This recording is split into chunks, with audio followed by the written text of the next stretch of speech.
So what is up, and welcome back to Viral App Launch. I'm so excited to have Logan Forsyth in the house tonight. This is somebody that I've been following on social media through different means. I think I actually saw you for the first time.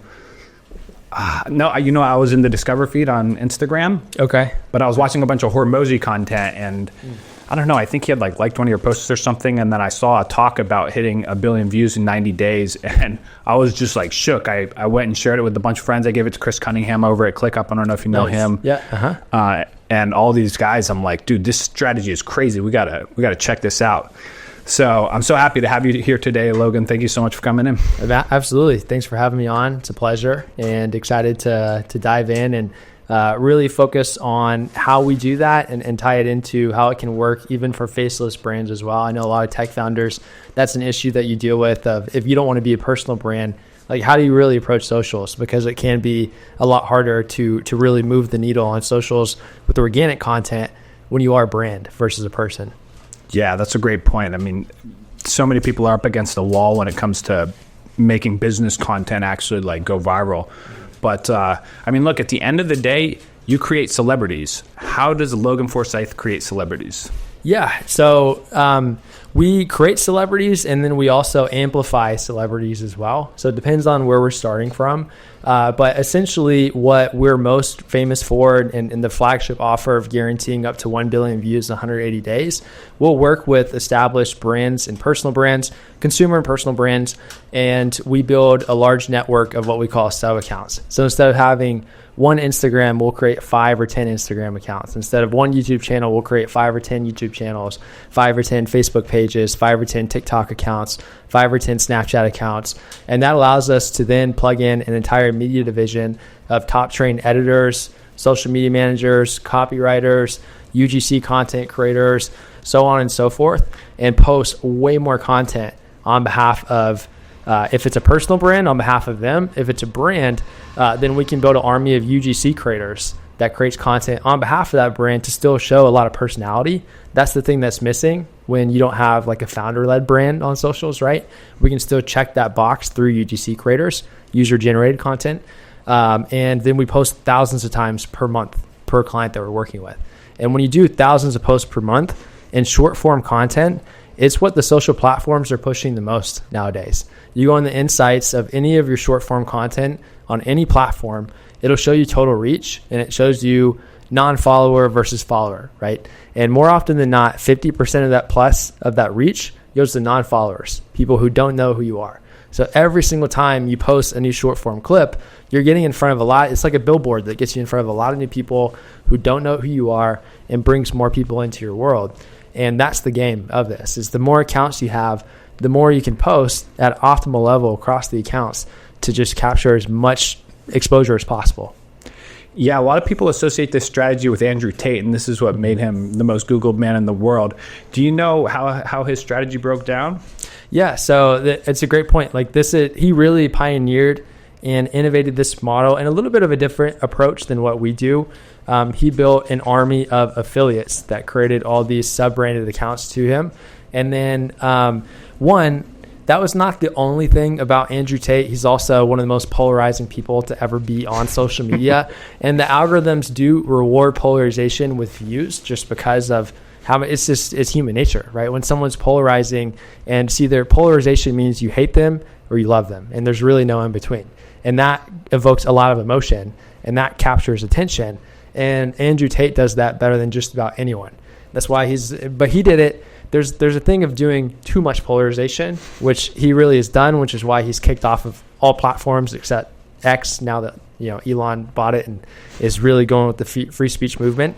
That's a big part of it. But then he had an army of affiliates create accounts for him, and then drive all that traffic back to his lower ticket community. I believe it was $99 a month.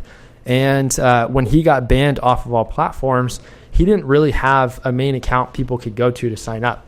And so really the only way people could sign up on social media was through all these secondary accounts. So combined with Andrew Tate being as polarizing as he was, and also just a great speaker and communicator, he knows how to capture attention, he knows the game, combined with all these people posting all this content, thousands and thousands and thousands of pieces of content, And then him not having main socials where people could sign up, a lot of the affiliates started making a lot of money by posting his content and building up these large followings. The issue is, it's like there hasn't really been anyone else that I'm aware of that successfully pulled it off with that model since, because the affiliates need to make money fast. And it's hard to do so unless you have someone who's extremely prime like Andrew Tate is. And the fact that he didn't have his main socials where people could go and sign up, it created a lot higher of a conversion rate through these secondary accounts, these sub accounts. And so that also helped all of his affiliates make more money as well. Wow. Yeah, I mean, you think about incentives, and the incentives were perfectly aligned to reward people for posting more, give them a piece of the action, give them a reason to create content. Like it's a brilliant model in my opinion. So you brought up something that's really interesting to me, which is the fact that especially tech founders, like they're bookish, nerdy guys most often. So they often don't want to be the face of their brand. Can you talk to the importance of being, having a face to your brand, founder led versus being faceless? Yeah. I mean, it's always a huge plus if the founder or owner, CEO of a company wants to also build a personal brand, because that's about as personal as you can get. And you are the soul of the company, right? Like you founded it. So that is always a great approach, but I totally get it and emphasize with so many founders out there who do not want to be behind the camera all the time, because to do this at the highest level, you have to be behind the camera a lot. You're filming weekly, if you want to be like one of the top people, because that's what everyone at the top is doing. And if you're not going to be where they are. Like you have to film a lot of content consistently to get really, really good. And so I get it if you don't want to do that. And the thing is, you don't have to. And so if you don't want to build a personal brand yourself, you can go out and build a team of professional content creators to do it for you. And that still adds that personality element to your content.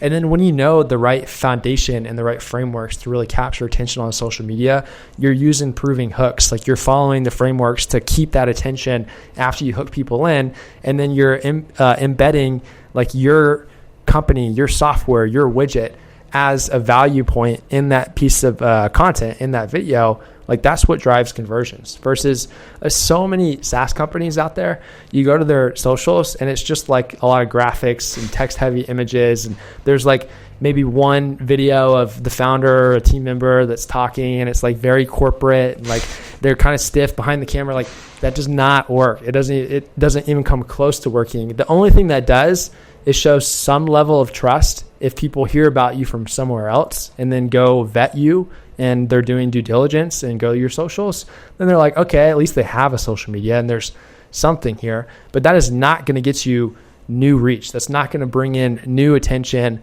new customers, new users, versus when you have personalities who understand the game. They're using the proven hook frameworks. They're following and embedding your tool, your software as the widget that can really change lives and add value and solve these big problems and add these huge conveniences. That's what's going to bring in a ton of new reach and get you a lot of new users and becomes another acquisition platform for you. So I teased 3 things out of that. 1, make the content valuable, right? Like don't just talk about what your product does or make it a freaking billboard. Like branded content doesn't work in ads. There's a reason for it. Like you make it all like blue and greens and logos, it doesn't convert. It doesn't make money, put simply. 2nd, trust and transparency is the 3rd.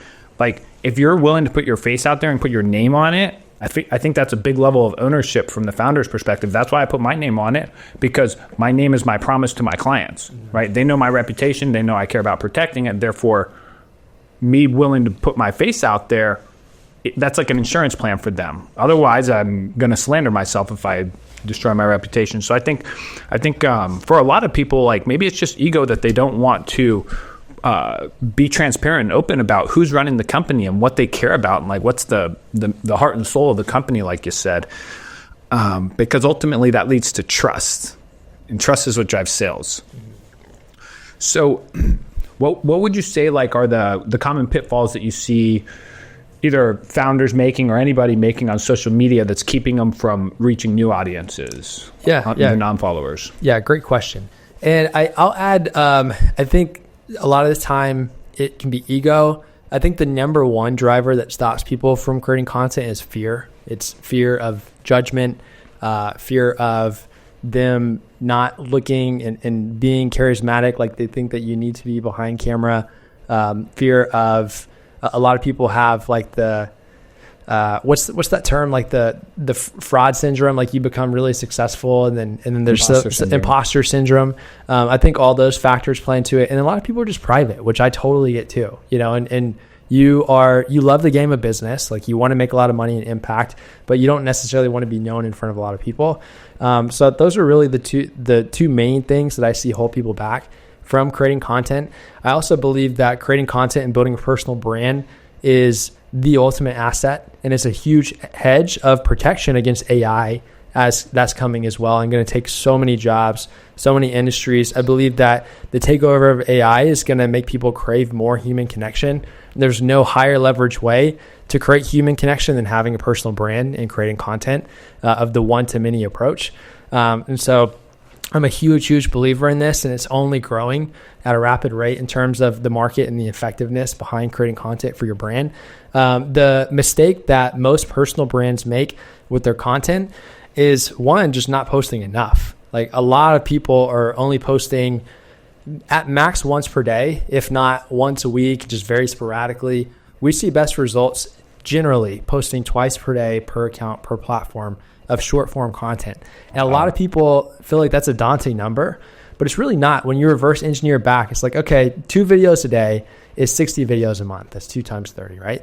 And when you have only 60 videos a month, if you prepare for it properly, you can knock that out in 1 or 2 filming sessions per month. And that could be a total of like 6 to 8 hours, right? Everyone can make that time. And it's really batching your filming and then having the system set up to where you as the personal brand, I think it's very low leverage for a personal brand like a founder to also do the editing and do the account management and posting. Those are things that are cost effective and fairly easy to outsource and delegate. And you should not be doing that. A lot of people go wrong as well of like they're posting the content, they're writing all the captions, like they're doing all the work. And it's like outsource and delegate that. You do what you do best of get behind the camera and explain your expert knowledge. Storytelling is huge for grabbing attention. And then also make your content benefit driven and problem solving. Don't get people into the weeds of just talking about the features and etc. with your content. Like tie in value, like create real tactical value that people can take away in action from your content. All that put together is going to be a recipe for success. And then look at the data. When you start to post, look at your posts that perform above average, and then look at your posts that perform below average, and do more of what goes above average and less of what goes below average. And you just continue that process over and over and over and never stop, and you will get really good. So I'd like to hear about like some of the figures that you've worked with. Can you tell me about like your most inspiring client that you grew for? Yeah, it's tough because a lot of our biggest clients that are household names, we have NDAs to where I'm not supposed to talk about it in content. Okay, so the answer to the most inspiring figure, I know like a name comes to mind, but I'm not able to talk about them, unfortunately. But people we can talk about is we've worked with a variety of people in a variety of different industries. So we've worked with like Greg O'Gallagher, Keno Body, Brandon Carter, Ryan Pineda. We've worked with Marie Forleo. We've worked with Dropouts Podcast is a different industry. They're more of like a comedy entertainment-based podcast. We generated right under 2 billion views with them in the first 14 months. They hit top 10 comedy podcasts on Spotify. We work with Dr. Pampa in the medical field. And so a variety of different creators and industries. And now we're starting to work with a lot of consumer-facing brands as well. So we just launched with Pray.com. We just launched this past week with Fashion Nova, which is a really exciting one. Nice. We are currently having conversations with some big fintech software companies. We're launching in 2 weeks with WAP.com, which is kind of like a Alex Hormozy's school competitor, but they're a software platform to help creators essentially launch an offer, build community or curriculum, or they're even, what's really smart is rolling out softwares that creators can white label and sell as their own, and so on and so forth. So this can work incredibly well with a lot of consumer-facing brands also. And the approach that we're taking with a lot of them is the UGC creator content. And so in that case, We are an all-in-one stop shop. Like, we have the team of top trained copywriters who know what creates effective content on socials. They'll write the scripts, provide it to the UGC creators that we hire and train up. The UGC creators record it. They send it to our editors who create top quality edits. That's an issue, is a lot of softwares and consumer brands work with influencers, but influencers many times are not that great at editing. They're better at creating content. So when we plug in our top trained editors with the influencers creating content, it makes it even better than what it would just be if it was only the UGC creator creating it by himself. And then we also create the accounts and post it out. So we're doing everything all in one. And that, I believe strongly, it's the best way for brands that are faceless or consumer facing brands to grow organically on socials today and also still drive sales and new users. And additionally, this is the new age way for corporate brands to finally figure out social media, because most of them have not, right? And we're on a mission to bridge that gap and make it happen. Like, we know what to do. We know how that looks.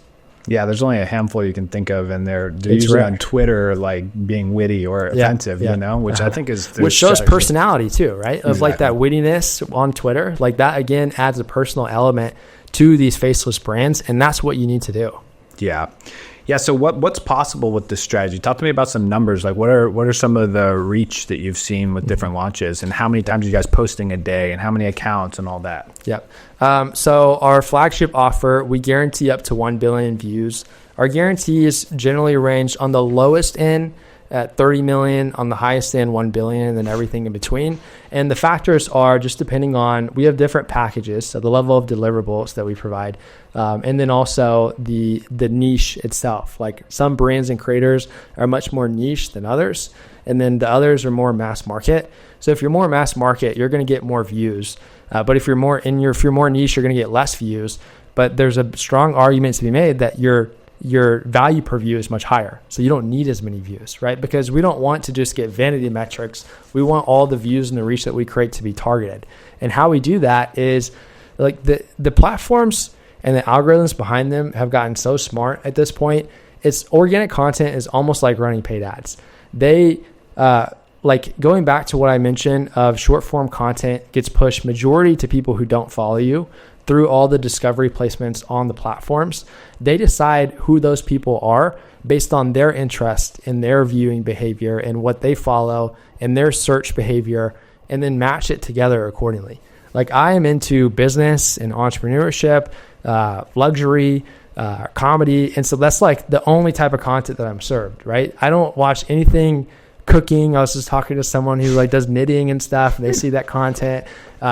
I don't see any of that because the platforms know I don't care about that, right? And so also, like, it's getting better and better and better of when you speak to your ideal user or your ideal customer, your ideal client in your content, the algorithm knows who you're speaking to, and they will serve it to them accordingly based on the hundreds of thousands of data points they have on us.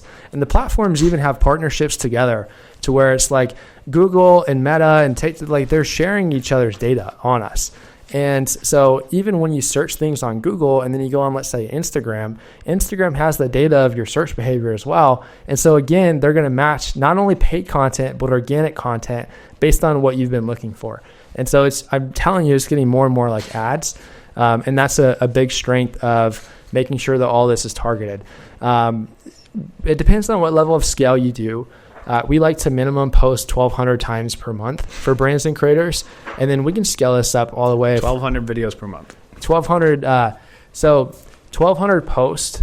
And then I'm blanking on the amount of videos that is. It's like 350 videos per month, I believe, somewhere around that number, because each video that we create, we post it on Instagram, Facebook, YouTube, TikTok, and Snapchat. So one video creates 5 posts, right? And the idea behind that is short form content works incredibly well on all those platforms. And so why would you not post it on all of those platforms? It's pretty easy to do so when you have a team in place or the systems in place to do it. And it's high leverage. It's low effort, high leverage, right? And it's a fact. It's an undeniable fact. If you post each video on all platforms, you're going to get more reach than if you post it on just one, right? And more reach is a good thing, especially when it's targeted. So minimum, we're doing 1,200 posts per client. We can scale it up. If we're working with a corporate brand, we can scale it up all the way to doing 18,000 posts as our largest package, and then everything in between. And so that plays a big role in how much views that we can create with this. But we can get it to the point, a lot of our clients, we're generating over 100 million views per month. When you get to that level, I mean, your following is growing hundreds of thousands per month. Like, things are skyrocketing. It's nutty. No fake, no bots. No. It's fully organic. All this is fully compliant. We're like one of the few that have actually read the community guidelines of each platform. None of this is botted. None of this is done through like gamifying the platform. It's real people who are highly trained social media experts and top quality content. All the videos we create are unique. We don't repost anything, because that doesn't work. The platforms have really cracked down on reposted content, especially this year, over the last few months. Everything that we do is fully unique edits, so nothing's getting flagged as like reposted content. It works. And we create, like, if you think about the incentives of the platforms, they want people to enjoy the content that they're watching, right? That make it a pleasant experience to where they want to keep coming to the platform again and again and again. That's what we do. We create highly effective, top quality, enjoyable content that people want to watch. It's all unique. And so even though it's like all these accounts are under the same umbrella of a brand, that's totally fine. It's completely compliant. So I want to shift gears a little bit. What's your craziest fucking story as an entrepreneur? My craziest story as an entrepreneur, when I hear that, I think of like more of the stressful times, I would say, of like things that you endure in the entrepreneurship journey. So I would tie that back to a shortcut of my story and how I got here. I started, investing in a lot of programs and masterminds when I was 18 years old, mostly tailored towards digital marketing and building my skill sets in that arena. That ended up getting me connected with someone named Manny Koshman, who's like a big car collector. He's got a large following on socials. He's known for his Bugattis and Paganis, McLarens, and he made his money investing in commercial real estate. And I ended up working with him to build and scale his commercial real estate coaching company, helping others build their commercial portfolios. It was an amazing experience. And then it got the itch for me I started joking, like, I know more about commercial real estate than anyone in the world who doesn't own commercial real estate. And I need to change that. So I found a great partner. We started a firm called Quantity Capital, and our timing couldn't have been worse. We started in, I believe it was May and June of 2022, which is right after interest rates started hiking every single month at a faster rate real estate than ever before. Crashed at that time. It crashed at that time, but also commercial real estate is a lagging asset. And so it's not like that was the bottom. Like it's still, we're at the end of 2024 right now. It's still in shambles. Like it's still not in a good spot, especially office. And there's a lot of bloat in different asset classes like multifamily and industrial. Long story short, I went all in on that, and we did not make anything happen. And so over the next 10 months, I had a lot of like costs that went into that business. Living cost was high, etc. I ended up burning through over $200,000 in cash and almost all of my savings. Wow. And I didn't see a light at the end of the tunnel. So that is when my partner and I came together. And my partner, who I founded Immediate Scaling with, his name's Spencer Murphy, he was working internally for Iman Ghazi, who at this point has a very large following and audience as well. And Spencer built and led the division of building out all these sub-accounts internally for Iman. In the first 4 months, they generated 449 million views, like just crazy numbers. And when he told me that, I couldn't get it out of my head. And I was like, I couldn't believe it, And so I knew that there was massive potential with packaging and commercializing this and then taking it to market and doing it for a lot of top brands. So that's when I presented him the idea. When we started the company, we would guarantee 100 million views in 90 days. Now it's up to 1 billion views in 180 days. And we ended up taking it to market and started media scaling. I was on really like my last dollar of savings. Crazy. Put the rest I had into the company. We started, the idea came in January of 2023. We went to market, signed our first client in March of 2023. we backed it up with this 100 million view guarantee in 90 days. And we signed our first 2 clients the month we started the company. And in the first month, with our first client, we generated a little over 3 million views. The second client, we generated about 4.5 million views, which is, not the trajectory that we were wanting to see to hit 100 million. Yeah. And I was like, holy shit. It's like, what did I just sunk like the rest of what I had into this. Wow. We had all this payroll attached to it. We had our guarantee is results based. So if we don't hit the guaranteed view count by the 180-day target, then we work for free until we do, up to an additional 3 months. You're like quickly go into the red. It's a lot of risk that we take on to guarantee the results too. And so that was extremely stressful. I thought that I was like, what did we do? And then we ended up persevering, and we had, when you start this process and all the accounts are created from scratch, there's a build up to it. And you're not going to have massive view counts month 1, but a lot of momentum really starts to build even 2-3 months in. So we did end up hitting our guarantee with both of them. But wow. I didn't see that as a possibility until really like leading into the second and third month, So you were ready to pull the plug on everything? Not ready to pull the plug. Like I was like, I'm going down with the ship if that's how this ends up going. But there's a lot of uncertainty that was already after, at that point, more than a year of stress and just like burning through cash and having no new cash coming in, and basically feeling like I was starting from zero. And if it didn't work out, we immediately scaled to a team of over 30 people in our first 2 months of running the business, and so had this full team behind it. And it wasn't a fun spot to be in for a little bit, and then we persevered, And so I would say that's been like one of the most stressful points of my business journey so far. I don't think I've met an entrepreneur who doesn't have a story like that, though. Right, that's how it is. And you just have to bear through it. And then you're smiling about it now. Like you can look back on it and laugh about it. It reminds me, so in 2019, a company called ByteDance reached out to my old agency, K&J Growth Hackers, and was like, hey, we want your help growth hacking our app. And it turned out to be TikTok. So they said, hey, we're willing to pay $10 per download that you get us or per new user, and we need 25,000 downloads per month. And I did the math. I'm like, so is the budget $250,000 a month? And she's like, yeah, about that. And I was like, holy shit. Like my company was doing $30K a month in revenue at the time. So this was literally going to 10X us. Mm-hmm. So of course we did everything we could. We closed the deal. Yeah. And we recruited 200 influencers in 14 days. We got them posting, spent $50,000.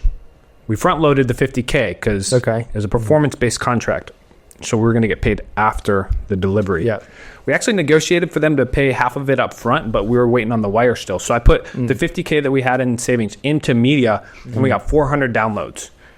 It should have been like 5,000 downloads. We were way below target, and they had a 30-day window for us to hit this goal. Mm-hmm. So on day 28, we had like 450 downloads, and we had spent like $60,000. Mm-hmm. And I was just like, I don't know what I'm going to do. They made us get $1 million in insurance. They made us sign a master service agreement with ByteDance. They made us sign all these data processing agreements. It was clear that we were going to get sued if we didn't figure it out. Mm-hmm. And we stayed up late one night and just buried or dug through, just like trying to come up with ideas. And ultimately, we found a software that we could shoot DMs, auto DM from the Instagram influencers, because all the influencers were posting stories and they were reaching like 5% of their audiences and not getting any reach. We came to find later that TikTok had already worked with all the influencers out there. So we're working with saturated audiences, reaching 5% of them through stories. And so then we started DMing, and we set up an auto DM. We sent like 100,000 DMs one night. 18,500 downloads, 33% click-through rate, 85% open rate. It was like, hey, Logan, like imagine Tony Robbins messaged you like, hey, Logan, I just posted a new video on this platform called TikTok. It's going viral. Click to watch the whole thing here. We'll put a little clip of it. And we got 33% CTR. Our CTR before that was like, I want to say 0.4% on the stories. Wow. And so on day 28, we're like, please give us a 7-day extension. Day 29, we figured that out and got those 18,000 downloads overnight. And then over the course of the next few days, we got 22,000 downloads and ended up making $250,000 on that. But yeah, dude, I mean, it almost sent us under. Me and my business partner, like, we would have gone belly up for sure if we hadn't just bared through. But think about that. That was one night, one decision that we made. We're going to tough this out and figure it out. We ended up working with TikTok for 2 years after that. Did over 1.7 million in billings with them. Yeah. It's a lot of the time that's where innovation really comes from, is when your back is against the wall and you have to get creative. It's do or die, right? And death is never a choice. And so you're always going to like get creative and figure it out. You just have to be innovative with the approach. It's the concept like pressure creates diamonds, and so that's where truly so much of innovation comes from, is like those hardest times, those lowest lows.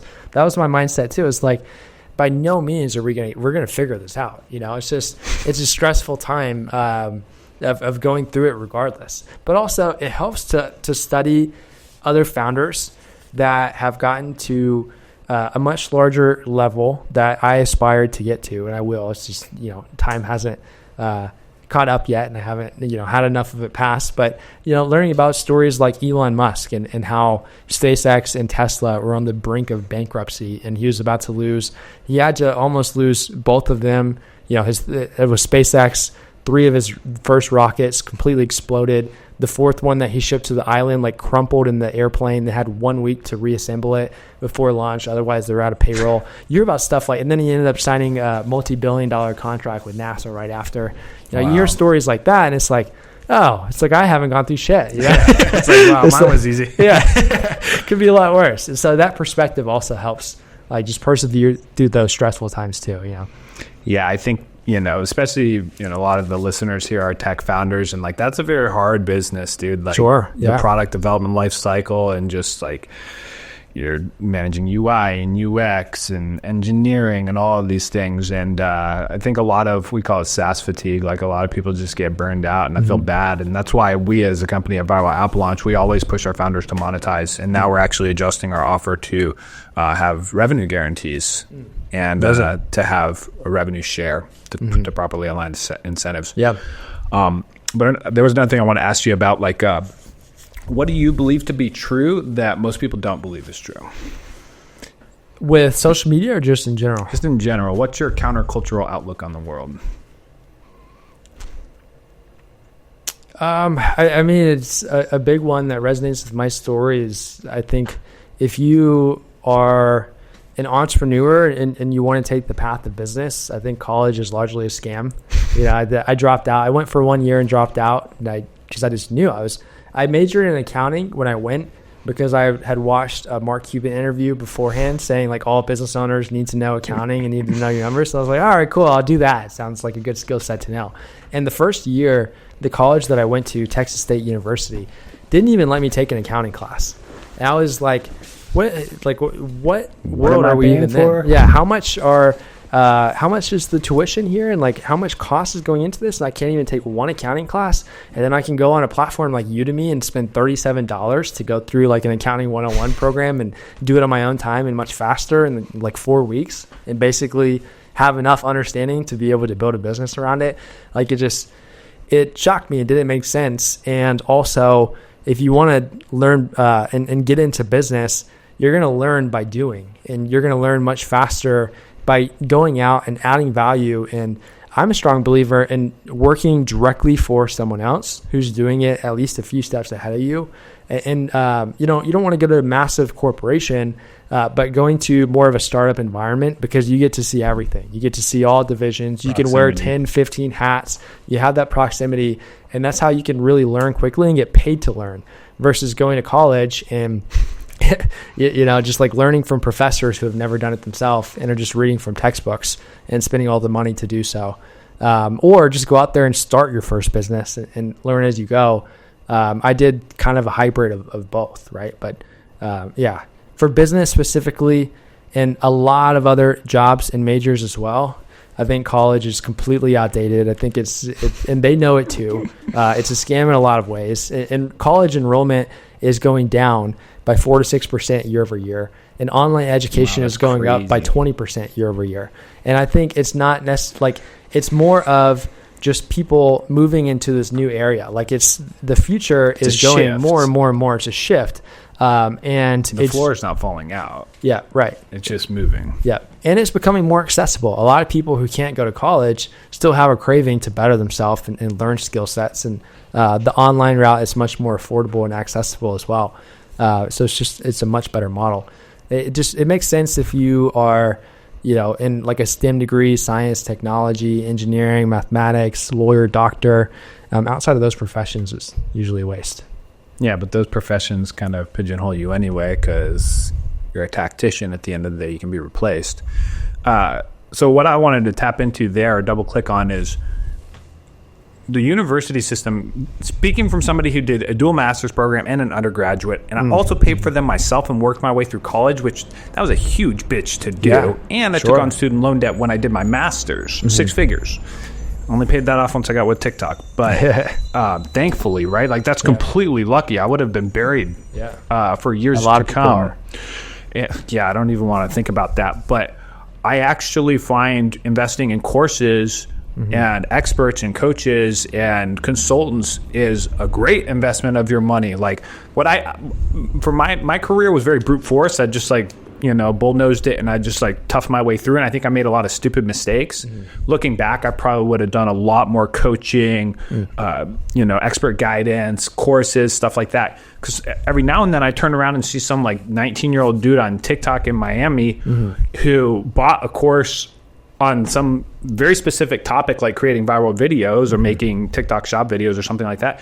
And the dude's living in a mansion. He's 19 years old. And it just shows you what's possible, that you can literally just pick one thing, buy a $500 course on it, master the fuck out of it, and go create a business out of it and completely hop skip over 4 years of, that's a lot of time. Of partying for most people. Yeah. And I think the social benefit is good, but the social skills that you learn, negotiation and all that kind of stuff. But you can learn that without going to college too, though. Yeah, you learn it in business, right? Business is the ultimate social training too, because you're just working with people all the time. Yeah. It's this, where communication, leadership, sales, empathy, so much goes that you pick up by actually learning the game of business and doing it 100%.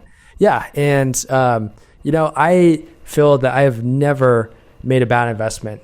Anytime I'm investing in myself, and especially that comes to courses, that comes to these online programs, communities, masterminds, business events, even if I didn't make a direct ROI right away, I still find myself of programs that I went through when I was just getting started at 18 years old.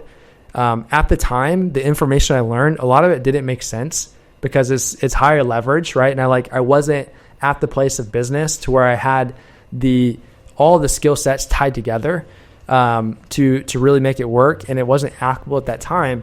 But then 5 years later, I have an idea that comes from what I learned when I was 18. Crazy. And it just it comes back, And the thing is, with all these online courses, there's not one skill. Maybe sales. Sales is great because that's one skill that you can learn and you can make a lot of money with it. But to build a business, you have to have a variety of skills that you stack together. You have to know sales, you have to know marketing, recruiting, leadership, customer service, product development, so on and so forth. And so that takes a long time to just build up all those skill sets and have it come together. And you just have to persist. It says a lot about you of looking back, you realize that you could have invested in more programs, coaches, whatever, and you learned largely through the school of hard knocks. You did what most people don't. You are still taking action. That's what's most important, because you still learn from that, even if you're not buying mentors and coaching programs and et cetera. And that's what's required the most. A lot of people who call course sellers a scam and whatever, it's because they don't take action. That's really it. Exactly. Wow, you nailed it. And when you're out there, I'm not sure how spiritual you are. I'm pretty spiritual myself, but when you're out there putting the attraction energy out into the world, opportunities like TikTok stumble on your doorstep. Yeah. They found us by Googling growth hacking agency Los Angeles. So that's completely luck on its face, right? There's no reason I should have deserved that intro to TikTok. Then after that, I ended up getting introduced to Triller because Triller wanted to know what TikTok was doing to grow. And so the serendipity happens a lot when you're out there. It's at the corner of hard work and good timing or whatever they say. Yeah, and it's time in the game too. The longer that you just survive and you stay in business, like there's a mantra. It's just like, stay alive. Like as long as you stay alive and you like keep the journey and also keep focused. That's an issue that so many people really struggle with, and something that I feel blessed to have learned early on enough is I'm like hyper laser focused on media scaling. Awesome. I don't have a lot of things. I don't have like media scaling is the only thing I have going on when it comes to business. And then I'm focused on being an amazing husband, and putting a lot of time towards, my family as well. But that's it, and then my health. That's it. I don't have like multiple businesses and all these things going on, all these shiny objects. Yeah. And also or multiple offers. Media scaling does one thing. Yeah. Lots of views. That's our core focus, the done for you service. And I also have an outlook. I study a lot of billionaires and a lot of the greatest founders through history. And one thing that I picked up on is all of them had the same company that they put full focus on for decades. Like it didn't happen for anyone overnight. Right? All of them had full focus for decades. And so that's my outlook with media scaling as well. We're on the mission to grow this into the number one social media firm in the world. I don't care if it takes 30, 40, 50 years. Like that, if that's how long it takes, that's how long I'll go for. And then maybe even until the day I die. I'm not looking to just like flip this business in 3 years and then start the new thing. I know the longer I stay in this game, it's just like the compounding growth that comes behind that and that focus and all that effort, everything starts to build up. And like with you were probably years in at that point and you had enough traction and enough website visitors that rank your website on SEO for those keywords that TikTok came in, and that got the attention from Triller, and that got you more attention. You started meeting more people in the space, and then I'm sure you started getting just like referrals that came up out of nowhere. Like a lot of our business now grows through word of mouth just because we've helped so many people and done great work. Like we do what we promised we're going to do, and then we get referral introductions. And it happens like every single week. I'll get a random text. It's like, hey, Logan, you should meet this person. I'll introduce you guys. And that turns into a new client business. And the longer you stay in the game, the more and more that happens and compounds. Yeah. And you'll find that even if you start running ads, you have to, it's kind of, it's degrading in a way because you have to prove yourself to all these new people. And it's like, dude, if you just like knew my backdrop, we wouldn't have to have any of this conversation. The sales process would be much shorter. When I get referrals, it's like 90% close rate, right? Right. Yeah. So I wanted to ask you, what are some of your favorite courses, coaches, consulting that you've invested in up to now that you feel like had the biggest impact on you? And you can talk about Annie. Yeah, Manny Koshman was an amazing mentor to me. I worked directly with him for over 2 years in person. We spent a ton of time together. And so I just, it's like the law of attraction, like the law of exposure, the halo effect of being around someone like that. You learn how they think, and like their mindset becomes your mindset, and they expose you to new levels of thinking, new networks, new people in general.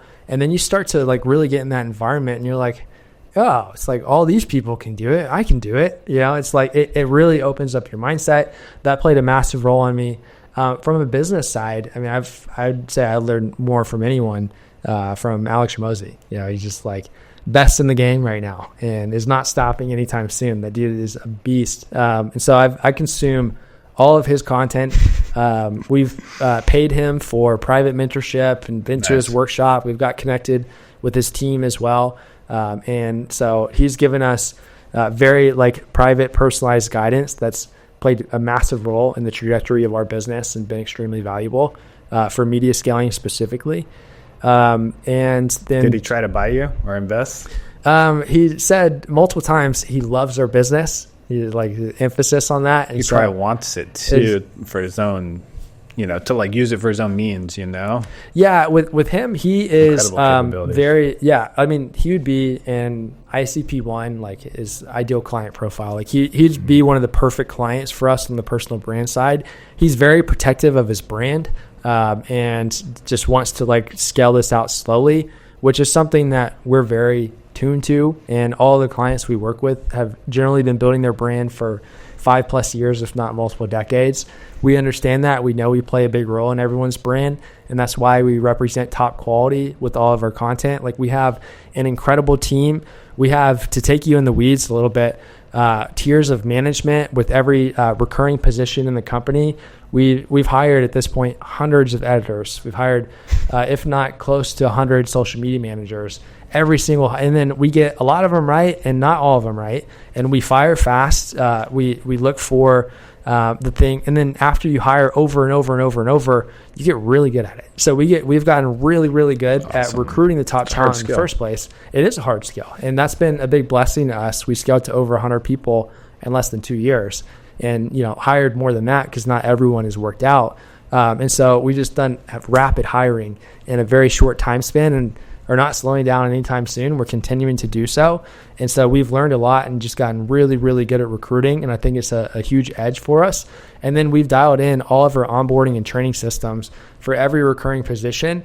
We built out entire courses. We have curriculum for editors, for social media managers, for clips coordinators, for team leaders, for every role. And then we have tiers of management. We have, for every position like editors, we have junior, associate, and senior editors. And the seniors train with the juniors and give a lot of one-on-one guidance. And we have a full process of KPIs and targets for them to hit in a promotion structure. And so there's a lot that we put in place to ensure we have top quality talent. And we train with them consistently. And everything that we've done that's allowed us to generate 5 billion plus views in the last 2 years is continuing to get transferred throughout everyone in the company, right? And that knowledge is very much shared. And so that's played a huge part in our success as well. Yeah, that's awesome. I mean, you guys have been growing at an incredible clip. I went to Hormozi's workshop as well, and that was awesome. It's amazing. Yeah, it was really good. The constraints, that stuff really stuck with me. Figuring out what the biggest constraint in the business is, and only working on that. Yeah, it just allows you to focus so much. That was my main takeaway from that one. Yep, agreed. Are there any courses or programs that you bought that were this is bullshit and a waste of my money?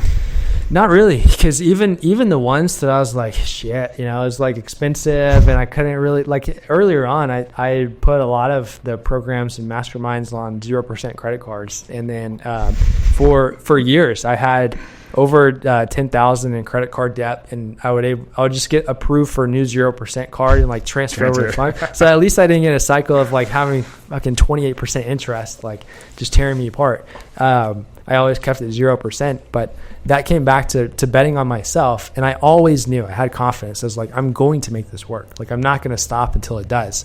It's just a matter of time. And so there were multiple, more expensive programs I invested into earlier on that I didn't necessarily have the means to do and use debt and leverage to join. And I didn't make an immediate return. But again, it helped improve my skills in some way that's translated to success later on down the road. And I've never invested in a program to where I didn't learn something, right? And it's just the more of those gold nuggets that you get, that compounds the longer that you go. So I feel I've never wasted money on anytime I'm buying education. Either win or you learn, right? Yeah, that's it. Yeah, it's that's pretty funny to say, because there's a lot of people who are seen as scammy or their courses are bullshit. I've never bought any of Grant Cardone's stuff. I liked his content for a while, kind of grew out of it, but I would never buy one of his courses because I just think his stuff it doesn't really apply to me, or maybe I just don't feel like it's deep enough. But to say that none have really disappointed you just kind of highlights my own blind spot in a sense, because it's I probably could have learned something from Grant. I probably should put down my ego and think that I'm not smarter than him and actually just watch a course, right? It also changes though. As you become more successful, now we've invested larger sums of money into one-on-one mentorship and guidance, right? A lot more personalized versus spending as much time going through courses, because time becomes the biggest cost. Right, exactly. And so you want the information faster, you want it more personalized. And so it changes. And as people become more successful, that's why I'll tell people exactly how we do what we do. I do it all the time in content and at keynote talks and on podcasts. And then people hear it and they're shit, that's a lot of work. That's hard. And they would rather pay us to do it for them than do it themselves, right? And that's the case as you get more successful and you have the monetary resources, the capital resources to pay other people to buy back your time and shortcut your time, it makes way more sense. Like that's a better investment, right? And so as you get bigger, people they don't go through the courses and curriculum as much, but you're still paying for mentorship. You're still paying for masterminds, and you're getting more of that one-on-one aspect, meeting other people who you just your network grows as a result, and you learn something from this conversation and this conversation. And I still do go through courses occasionally, but not nearly to the extent as I did in early stages when I just had way more time to do so and prioritize, Yeah. When you got little money, a lot of time, buy courses. When you got little time, a lot of money, buy mentorship. Done for you. Mentorship. Exactly. And then also just have other people do it for you. That comes to hiring a team, that comes to working with agencies and firms, that comes from hiring mentors, but it's just all that shortcuts your time. Yeah, I kind of want to bring this full circle back to the social media stuff, because I think, and myself included, people are afraid to give away their golden goose. They're afraid to give away their big secret. But like you said, I watched your keynote. I was super inspired, but I was like, there's no fucking way I'm going to be able to do this. I got to have a team of 10 editors, 10 pages. I can barely manage getting my one Instagram page post too. So I think it's interesting that when you're talking about founders, what they should post, dude, give them everything, right? Give them the massive value that you have to offer. You're just going to establish yourself as more valuable, and people who are not expert are not going to be able to execute it in the same way. So there really is almost no threat. When I scroll Instagram, I see the videos. I'm just like, holy shit, this is such a good idea. Just massive value getting smashed on me. But I would say I usually take action on 1 out of 10 videos that I watch. Yeah. So. Yeah, and I'm a huge believer in giving away your best stuff for free. I promise you, I've never seen a scenario when you don't give away your best stuff for free that you don't make more money as a result. Because if you give away for free what could be charged for thousands, tens of thousands, hundreds of thousands, and people go through that and they get that amount of value, they're like, holy shit, I can't imagine what their paid service is like. Versus if you give away mediocre things for free and you hold back on it and they go through it, they're like, they assume that your paid service probably isn't great either. And so, damn, that's an interesting point. It's huge. Subconscious though. It's huge. It's subconscious for sure, but also it's law of reciprocity too, to where it's if you give someone extreme amounts of value, they feel like they have to give you something in return. If it's extremely valuable. And so I'm a huge believer in that, but also that comes down to lead magnets, free things, right? What I found is the most effective way to convert with your organic content and drive organic viewership to leads and then sales and users is give away free stuff in exchange for people's contact information. That's called a lead magnet. When you get someone's contact information, that's called a lead, ideally their name and email. And if you have a phone sales team or text automations, you can get their phone number too. And then the lead magnet and all the automations that start to go out when they opt in for that lead magnet all funnel people to your sales process. Whether if you're a software and you have a free trial or a freemium, they can sign up for that. Or if you're a service and you have a call booking funnel, they book a call with your team or complete an application to then book a call. It always needs to continuing to funnel down to your sales process, but give away your most valuable stuff for free on the front end. And when people get it for free too, they just inherently and subconsciously don't value it as much either, right? And so a lot of people don't action it, versus if they were to pay for that thing, they would. Yeah. And so even when you do give it for free, it's not like you're creating all this crazy competition and whatever, because most people don't even action it, right? And they'll, if they are your ideal client avatar or your ideal user, they're just going to want to work with you. They're like, all right, this person knows their shit. I don't have time to do this. I'll just work with them. That's how it works. Yeah, you inspire them enough to take action. So Logan, I know we only got a few more minutes here, but there's a whole bunch more that I want to talk about. I love hearing about your story. I see a lot of parallels with my own story, and it's just always it's cool to know that I'm not the only one going through the dirt sometimes. Yeah. But I've obviously been working with Dan Bilzerian for the last year, and we've done a fuck ton of work together. And being around him has just transformed me in ways that I never would have expected. Like Sure. I grew in ways that were like impact business, but like were not things that were taught in any professional context. For example, like negotiation, masculinity, standing your ground, all these things that like he's really fucking good at. But like, you wouldn't learn that anywhere, you know, except maybe from like Chris Voss or something, but he's not a badass like that, you know? So talk to me about your experience with Manny. I want to like, hear what was your biggest takeaway from learning or from working with Manny for so long? I mean, he's obviously a pretty powerful figure. Yeah. Something that immediately comes to mind is just thinking very long-term.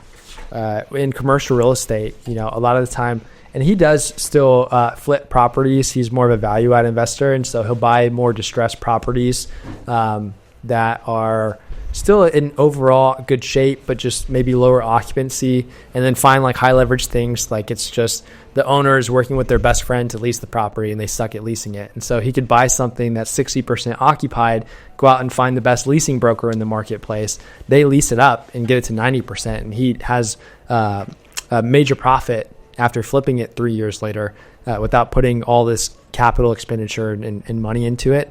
And that's one example out of many of like just his very, very genius investing strategy in his approach. But he has a long-term outlook in everything that he does. Every move that he makes, like he's thinking 5-10 steps ahead of the ramifications that can come from that, and then what it's going to look like years down the road. He also extremely values his time. It's something to where he moves fast, he thinks fast, he talks fast, like he's in and out. Something I picked up on early on is he's like always wearing a watch, and like you're talking to him, and if it's like in the office meeting, whatever, you're talking, and then he just like looks down, looks at you again, and it's like subtle cue of like, let's get to it, like finish up. And that was just like a habit that a mode of operating, like it's just go. And he's also an incredible family man as well. He has a wife, 2 kids, like was very regimented and was home with them by 5 p.m. every single day, like no exceptions. And so created great balance and really prioritized that as well, which stands out a lot. And his discipline is like nothing else. Like if he commits to something, then there's 0% chance it's not going to happen. He's going to do it. He follows the same schedule every single day. He's waking up at 4 a.m. every single day, like never misses a beat, like following the same routine that's worked really well for him. So he's extremely, extremely disciplined, does things whether he feels like it or not, even at the level that he is, Yeah, it's really admirable. Those are just some good fundamental first principles. I think when somebody's got strong first principles, like you see all these manifestations of success and just everything admirable, right? Like you can tell that they've got a lot of conviction at the very core of their being. Yep. And that always just reminds me, like, remember your first principles, recite them, whatever.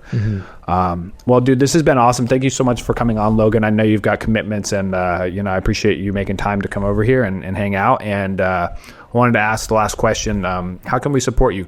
Should we follow you on socials? Should, if people are interested in media scaling, how do they contact you? Like, let us support you, and how can the community help? Yeah, thank you. This was a blast. Thanks for having me on. I'm a huge believer in giving away our best stuff for free. So we have a few free programs. If you go to mediascaling.com/Zen, Zen, we have a lot of free resources for you. It's our 2 billion view secrets program that truly gives away a lot of our best stuff of what we found, and that's helped us generate billions of views on socials, hundreds of viral hook frameworks, the scheduler that we use for all of our content that allows us to post over 40,000 times per month and keep top quality content, how to never run out of content ideas, little editing tricks that we found work really well. So you can go there to get all of that. If you think that you're a good fit and want to learn more about our offer of how we guarantee brands up to 1 billion views, you can go to mediascaling.com. And then I'm on socials as well at Logan Forsyth, and check it out. I'm always putting out content and doing my best to be value first with it also. Awesome. Dude, I didn't know about all those resources.